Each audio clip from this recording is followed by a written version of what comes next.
Savol: Sunnatga ko'ra Sha'bon oyida to'liq roza tutsam bo'ladimi? Alloh taologa hamd va sanolar, payg'ambarimizga salovat va salomlar bo'lsin. Sha'bon oyida rozani ko'paytirish mustahabdir. Payg'ambar sollallohu alayhi va sallam Sha'bonni to'liq roza tutganlari rivoyat qilingan. Ummu Salama radhiyallohu anhodan rivoyat qilinadi. Ma ra'aytu Rasululloh sallallohu alayhi va sallam yasumu shahrayn mutatabi'ain illa annahu kana yasilu Sha'bana bi Ramazon. Men Rasululloh sallallohu alayhi va sallamning 2 oy ketma-ket roza tutganlarini ko'rmadim. Magar u zot Sha'bonni Ramazonga ulab yuborar edilar. Sunan Nasoiy 2496-hadis. Hadis hukmi sahih. Manba Sahih Nasoiy 2174. Abu Dawudning rivoyatida esa Ummu Salama radhiyallohu anhodan rivoyat qilinadi. U kishi shunday deydilar: "Annahu lam yakun yasumu min as-sanati shahran tamma illa Sha'ban yasiluhu bi Ramazon." Nabiy sallallohu alayhi va sallam yilning hech bir oyida to'liq roza tutmas edilar. Faqat Sha'bonni Ramazonga ulardilar. Sunan Abu Dawud 2336-hadis. Hadis hukmi sahih. Manba Sahih Abu Dawud 2336. Bu hadisning zohiridan payg'ambar sollallohu alayhi va sallam Sha'bon oyini to'liq roza tutganlari ko'rinadi. Lekin payg'ambar sollallohu alayhi va sallamning Sha'bon oyining ko'p qismida roza tutar, faqat ozgina qismidagina tutmaganlari ham rivoyat qilingan. Abu Salamadan rivoyat qilinadi. U shunday degan: Oysha radhiyallohu anhodan Rasululloh sallallohu alayhi va sallamning rozalari haqida so'radim. Oysha onamiz shunday dedilar: Kana yasumu hatta naqulu qad sama va yuftiru hatta naqulu qad aftara. U zot shunchalik ko'p roza tutardilarki, hatto rosa roza tutdilarda deb qolardik. Shunchalik ko'p roza tutmay yurardilarki, hatto roza tutmay qo'ydilar-ku deb qolardik. Walam arahu sa'iman min shahrin qat aksara min siyamihi min Sha'bana. Kana yasumu Sha'bana kullah. Kana yasumu Sha'bana illa qalila. U zotning biror oyda Sha'bondagidan ko'p roza tutganlarini aslo ko'rmaganman. Sha'bonning deyarli hammasini roza tutib o'tkazardilar. Sha'bonning bir necha kunida roza tutmasdilar xolos. Sahih Muslim 1156-hadis. Ulamolar bu ikki hadisni muvofiqlashtirishda ixtilof qilganlar. Ba'zilar buni shu vaqtlarning turlicha bo'lganligi bilan izohlashgan.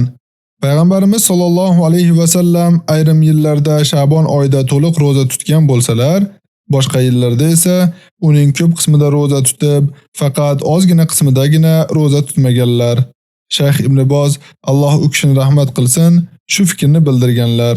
Majmu' Fatawa Shayx Ibn Boz 15-mujallad 416-bet.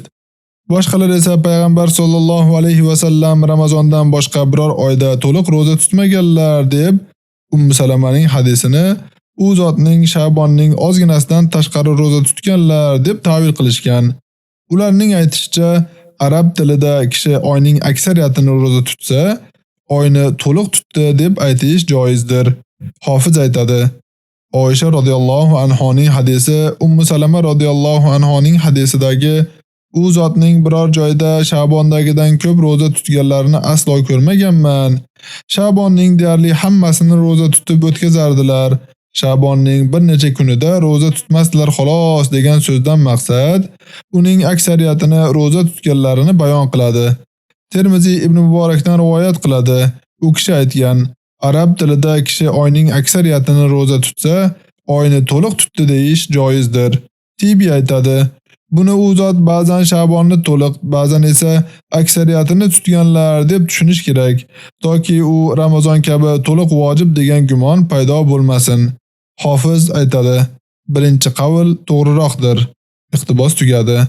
Ya'ni payg'ambar sollallohu alayhi va sallam Sha'bon oyida to'liq roza tutmaganlar. Buning dalili Muslimning sahihida vorid bo'lgan hadisdir. Oysha radhiyallohu anhodan rivoyat qilinadi.